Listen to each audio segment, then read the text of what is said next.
The Saturday sun filtered through the curtains, casting golden streaks across the kitchen floor. I was lost in thought, sipping coffee, and half listening to my daughters, Lily and Sophie, chatter about their school projects. Clara was her usual vivacious self, laughing at their jokes, her golden brown hair catching the light as she moved around the kitchen. "Jacob, can you clean out the glove box in the car today?" she asked casually, tossing me the keys. "There's so much junk in there I can't even find the insurance papers." "Sure," I replied, not giving it much thought. It seemed like a mundane Saturday chore, one of many that came with family life. I finished my coffee, grabbed the keys, and headed to the garage. Clara's SUV still carried the faint scent of her perfume. I slid into the driver's seat and started pulling out old napkins, expired coupons, and random receipts. Then, a folded piece of paper slipped out, a hotel receipt. The kind you don't forget. I unfolded it and stared at the details. The name of the hotel jumped out first, an upscale downtown location. The date was yesterday, and the charge was for a room far too extravagant for a business meeting. My stomach churned.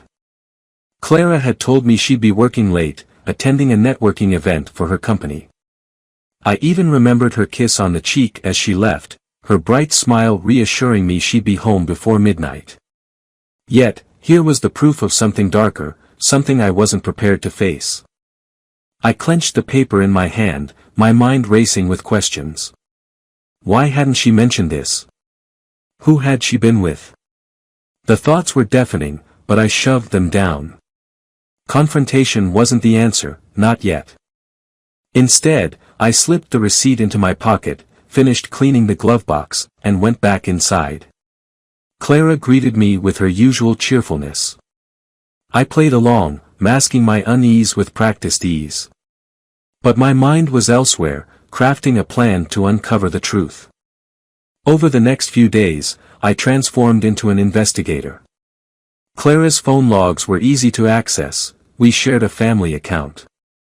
A number showed up repeatedly in the past few weeks, always at odd hours. I recognized it from her contact list, Andrew. Andrew was Clara's colleague, someone she frequently mentioned during dinner conversations. "Andrew's so funny," she'd say, or, "Andrew handled the client presentation perfectly." He seemed harmless enough, a regular guy from her office. But now his name made my blood boil. I needed more proof, so I turned to her emails. Clara rarely logged out of her laptop, which was conveniently open on the kitchen counter. I waited until she was in the shower one evening, then clicked on her inbox. My heart raced as I searched for his name. It didn't take long to find what I was looking for.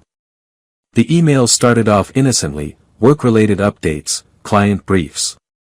But the tone shifted over time. By the end of the thread, they were trading inside jokes, sharing personal details, and signing off with winking emojis. I read each line with growing fury. One message in particular made my hands shake. Clara had written, "Last night was amazing. Can't stop thinking about it." Andrew had responded, "Can't wait for the next time." I closed the laptop and sat there, numb. The betrayal felt like a knife to the chest, each word twisting it deeper. My mind flashed back to our life together, the years we'd spent building a family, the promises we'd made, the love I thought we shared. And now, it was all unraveling. For days, I lived in a fog of anger and heartbreak. Clara carried on as if nothing was wrong, oblivious to my discovery. But I couldn't let it go. I needed definitive proof, something that left no room for denial or excuses. That's when I decided to hire a private investigator. It felt like an extreme step, but I needed clarity. If I was going to confront Clara, I needed to be armed with the undeniable truth. The investigator, a sharp-eyed woman named Rachel, was efficient and discreet. I handed her the hotel receipt and the details I'd uncovered. She listened intently, nodding as I spoke. "I'll get to the bottom of it," she promised. "Give me a week." The waiting was unbearable. Every moment with Clara felt like walking on a tightrope, my emotions threatening to spill over. I couldn't look at her the same way, but I forced myself to act normal for the sake of our daughters. They didn't need to see the cracks forming in their parents' marriage. When Rachel finally called, her voice was steady, professional. "I have the evidence," she said. "Photos, timestamps, everything you need." I picked up the file from her office that afternoon. It was a manila envelope, thick with printed photos and typed reports. I opened it in the car, my hands trembling. The first photo was of Clara and Andrew walking into the same hotel from the receipt. The second showed them at the bar, their body language intimate. The third was the dagger, Clara leaning into him, her lips brushing his cheek. I closed the envelope and gripped the steering wheel, my knuckles white. The betrayal was no longer a suspicion, it was a fact. And now, I had to decide what to do with it. That night, I sat alone in my office, staring at the evidence spread across my desk. The anger inside me burned hotter with each passing minute. But beneath the rage was something else, an eerie sense of clarity. This wasn't just about confronting Clara. It was about reclaiming my dignity, my life, and my future. By the time the sun rose, I had a plan. Clara's Friday routine was predictable to the point of being scripted. She would come home, kiss the girls, change into something sharp yet casual, and leave again with a vague excuse about networking or client meetings. That Friday was no different, except for one small, crucial detail. This time, I knew the truth. I watched her from the kitchen, my coffee cooling in my hands as she kissed Lily and Sophie on the tops of their heads. "Be good for Dad tonight," she said in that breezy tone that had once felt like home but now grated against every nerve. As she headed out the door, I forced a smile and replied, "Have fun at your meeting." The words tasted bitter, but she didn't notice. The door closed behind her, and I heard the faint hum of her car pulling out of the driveway. I waited exactly 5 minutes before grabbing my keys and heading out myself. Her destination was no mystery. It was the same hotel from the receipt, the same one captured in Rachel's damning photos. I parked a block away and walked the rest of the distance, my pulse pounding with every step. The hotel lobby was elegant, its polished marble floors gleaming under soft lighting. Clara and Andrew were easy to spot, seated at the bar, their heads close together as they laughed over cocktails. The sight of them, so casual in their betrayal, made my stomach churn. I didn't approach them right away. Instead, I slipped into the shadows near the lounge and pulled out my phone. I snapped a few pictures, clear, incriminating shots that left no room for doubt. The evidence was for my own peace of mind as much as for Clara's eventual reckoning. I left the hotel without them noticing, but I didn't go far.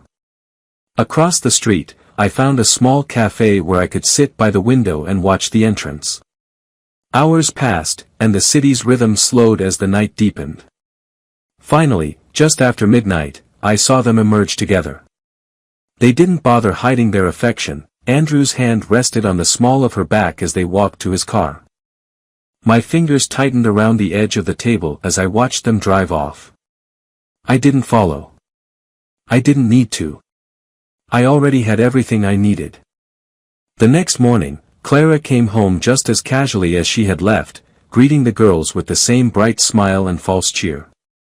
She hugged me, her perfume wafting through the air, but I stiffened under her touch.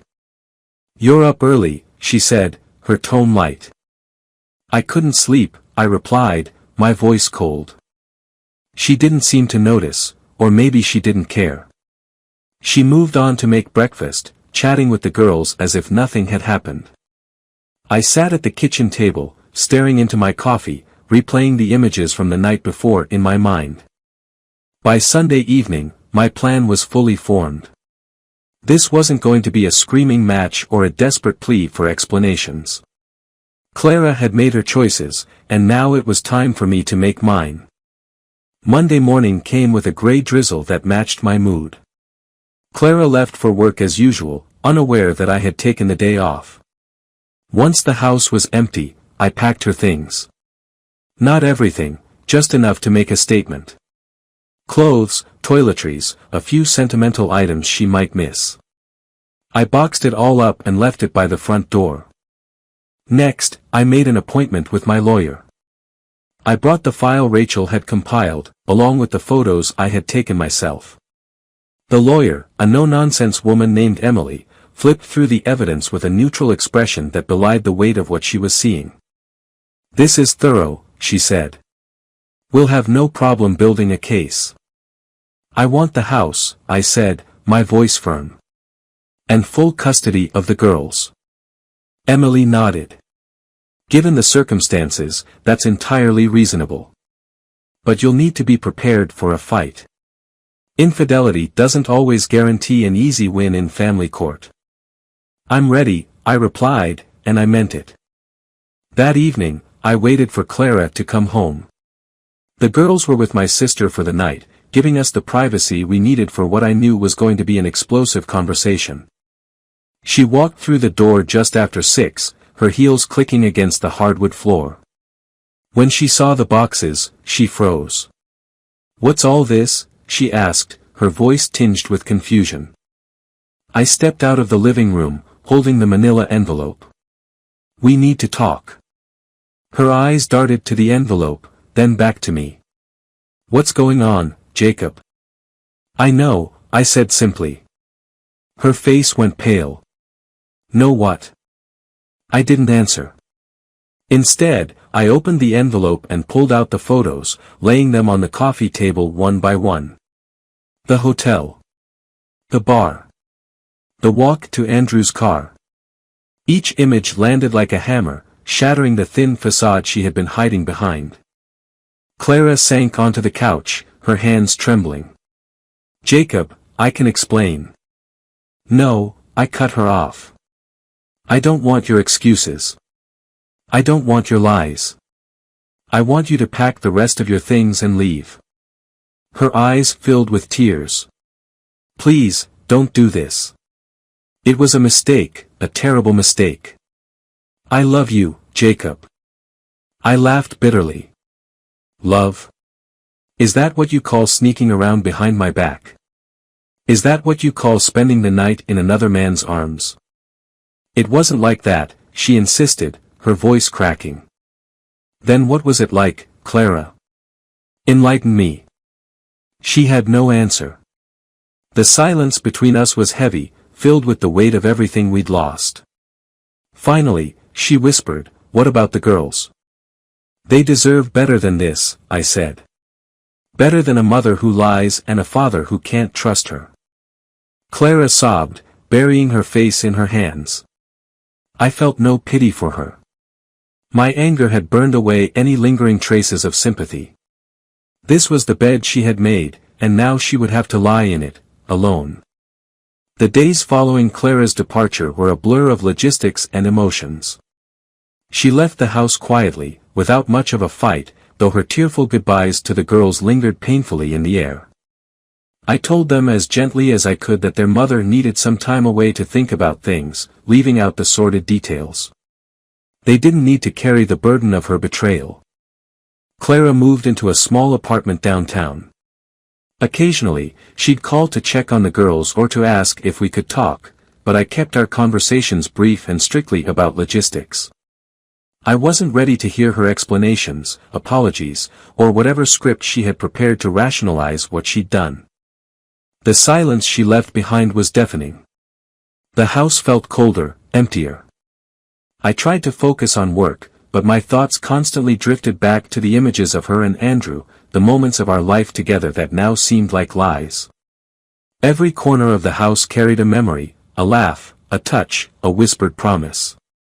Now they felt like echoes mocking me. I busied myself with my daughters, pouring my energy into being present for them. Sophie, the younger one, seemed mostly unbothered by Clara's absence, happy to soak up extra time with me. But Lily, my eldest, was more perceptive. She didn't ask questions directly, but her eyes lingered on me, searching for answers I wasn't ready to give. One evening, as I tucked her into bed, she finally spoke. "Dad, Are you and Mom getting a divorce? The question hit me like a punch to the gut. I sat on the edge of her bed, taking a deep breath before answering. We're figuring things out right now, Lily. Things between adults can be complicated. Her lip quivered, and she looked away. It's okay if you do. I just don't want you to be sad. I pulled her into a hug, my chest tightening. I'll be okay. I promise. You and Sophie are what matter most to me. She nodded against my shoulder, but her silence afterward said more than words ever could. Meanwhile, Clara's attempts to reconcile became more frequent. She called almost daily, each time sounding more desperate. When I finally agreed to meet her, it wasn't out of compassion but a desire for closure, for her to understand that there was no going back. We met at a small cafe near her apartment. She looked like a shadow of the woman I'd married, her once vibrant energy now subdued. Her hands fidgeted with the edge of her coffee cup as she tried to meet my gaze. Jacob, I know I messed up, she began, her voice trembling. But I need you to know that it wasn't because I didn't love you. Then why? I asked, my tone colder than I intended. Why throw away 15 years for him? Her eyes welled with tears. It wasn't about him. It was about me. I felt invisible. Like I was just a wife and a mother, nothing more. Andrew made me feel seen, like I still mattered. I laughed bitterly. And you think that excuses what you did? That it justifies lying to me, to the girls? No, she said quickly. I'm not excusing it. I'm trying to explain. I made a horrible mistake, and I hate myself for it. But I want to fix this, Jacob. Please. Her words might have carried weight weeks ago, before the photos, the lies, the betrayal. But now, they felt empty, like a performance designed to elicit pity. I shook my head. You can't fix this, Clara. It's not just about what you did. It's about what it says about us, about what we were. You didn't respect me enough to tell me you were unhappy. You just left. Her face crumpled, and she reached across the table, but I pulled back. Jacob, I'm begging you. For the girls, if nothing else. The girls will be fine, I said firmly. I'll make sure of that. Her shoulders sagged, and for a moment, I saw the acceptance settle in her eyes. But then she straightened, a flicker of defiance breaking through her despair. You're not perfect, Jacob. You've made mistakes, too. Not like this, I shot back, rising from my seat. We're done, Clara. I'll be in touch about the divorce papers. I left her sitting there, her coffee untouched, her tears streaming down her face. My resolve felt like armor, heavy but necessary. As the weeks turned into months, I began to rebuild. Therapy sessions helped me untangle the knot of emotions Clara's betrayal had left behind. I poured myself into my daughters' lives, attending every soccer game, every parent-teacher conference, every bedtime story. But the anger lingered, simmering just below the surface. I couldn't shake the need for justice, not just for me but for the years I'd given to Clara, the sacrifices I'd made for a woman who had tossed them aside so easily. That's when I decided to confront Andrew. It wasn't hard to find him. Rachel's report had included his workplace, a small marketing firm in the city.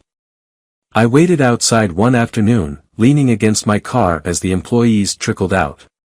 When he finally appeared, I stepped into his path. Andrew, I said, my voice steady.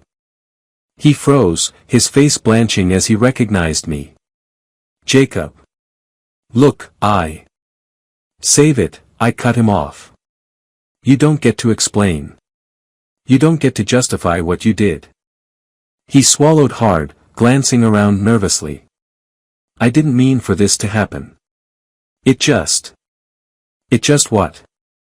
I snapped, stepping closer. It just happened. You didn't mean to sleep with my wife, to destroy my family. He stammered, his confidence crumbling under my glare. "You're pathetic," I said, my voice low and venomous. "And I want you to know that whatever you thought you had with Clara, it's over. She doesn't get to have me, and she sure as hell doesn't get to have you." I turned and walked away, leaving him standing there, a shell of the man he had pretended to be. It wasn't closure, not entirely. But it was a step toward reclaiming my power, my life, and my dignity. For the first time in months, I felt a sense of peace. Not because the pain was gone, it wasn't, but because I knew I was stronger than it. The months passed, and life began to settle into a new rhythm. The divorce was finalized quietly, with Clara agreeing to shared custody of Lily and Sophie. She moved into a modest home nearby, and the girls adjusted as well as anyone could expect. On the surface, things seemed to be improving. But grief has a way of burrowing deep, hiding in the corners of your mind until it finds the right moment to pounce. I thought I had it under control. Therapy helped, as did focusing on my daughters and my work. But there were nights when the silence of the house pressed down on me, when memories of Clara's betrayal replayed in endless loops, pulling me into dark places. It was on one of those nights that the phone rang. "Jacob?" It was Clara's voice, trembling, almost unrecognizable. "I need you to come to the hospital." "What? Why?" I sat up in bed, panic flooding my chest. "It's Lily," she said, her words choked with sobs.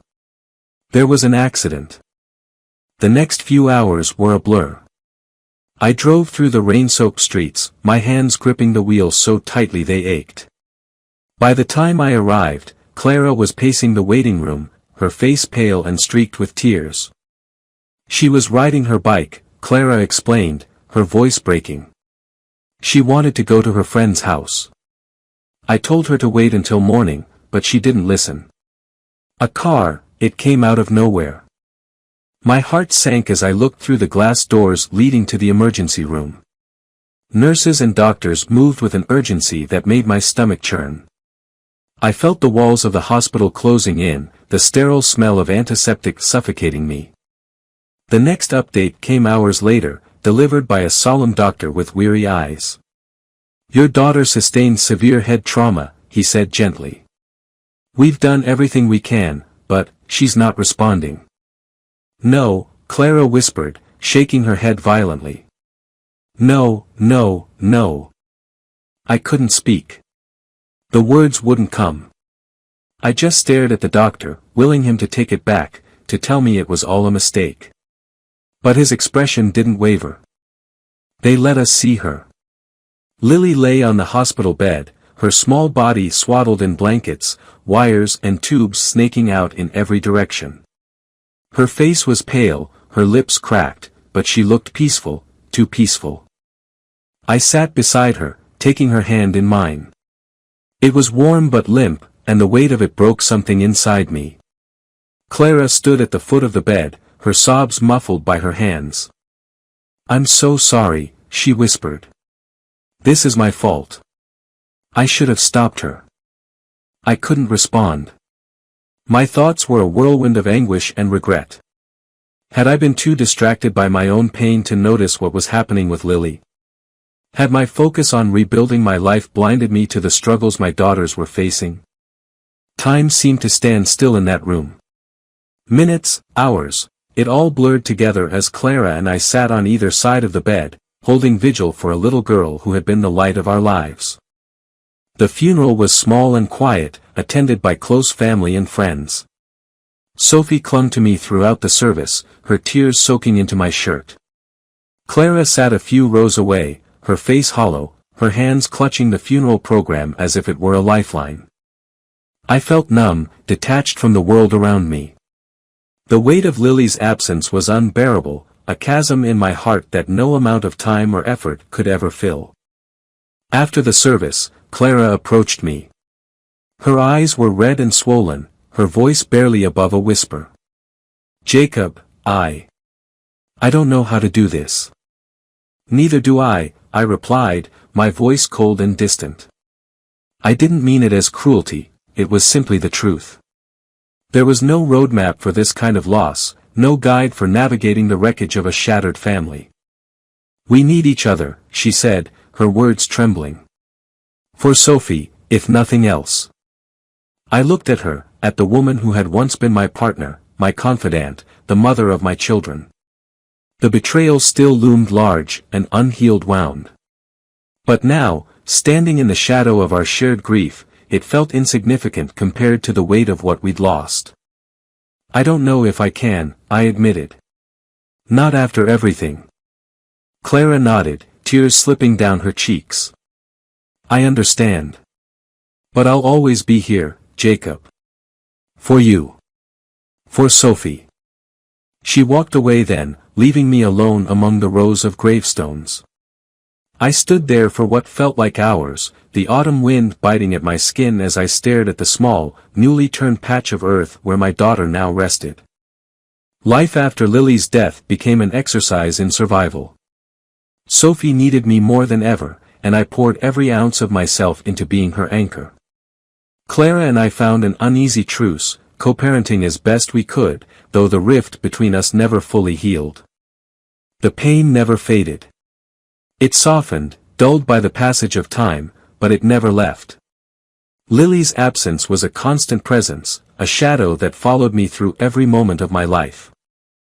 And yet, amid the sorrow, there was a strange clarity, a reminder of what truly mattered. Love, family, the fleeting beauty of the moments we so often take for granted. These were the things worth fighting for, worth holding on to, even in the face of unbearable loss. But some wounds, I learned, never truly heal. They simply become part of you, woven into the fabric of who you are.